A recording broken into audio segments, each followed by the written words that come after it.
جب کوئی معاملہ غمگین کرتا تو آپ یہ فرماتے کہ مشکل وقت میں انسان کو صرف اور صرف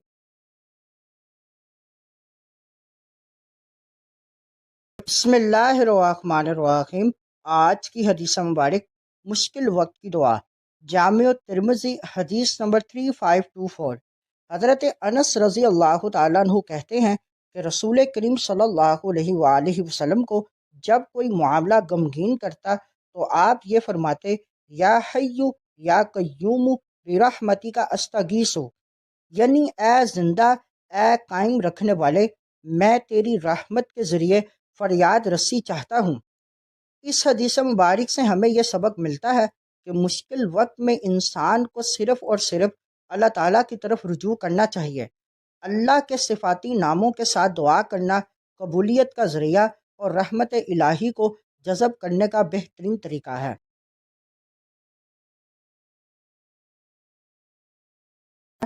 اللہ اور اس کے رسول صلی اللہ علیہ وآلہ وسلم سے سچی محبت کا تقاضا یہ ہے گناہوں سے بچا جائے اور نیکوں کی صحبت اختیار کی جائے تاکہ محبت عمل میں ڈھل کر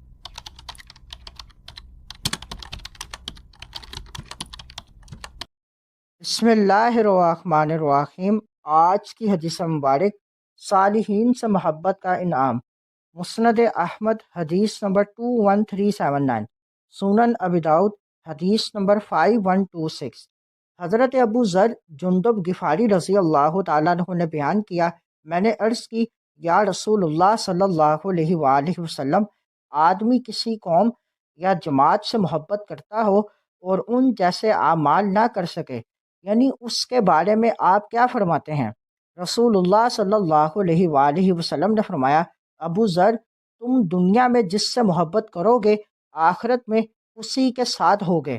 حضرت ابو ذر نے عرض کی، میں اللہ تعالیٰ اور اس کے رسول صلی اللہ علیہ وآلہ وسلم سے محبت کرتا ہوں۔ سید عالم صلی اللہ علیہ وآلہ وسلم نے فرمایا، تم اپنے محبوب کے ساتھ ہوگے۔ اس حدیث مبارک میں اہل خیر اور صالحین کے ساتھ محبت کرنے والے صحیح العقیدہ مسلمانوں کے لیے عظیم بشارت ہے کہ چاہے ان کی طرح بہت زیادہ نیکیوں کا ذخیرہ نہ ہو، اس کے باوجود جنت میں ان کا قرب حاصل ہوگا۔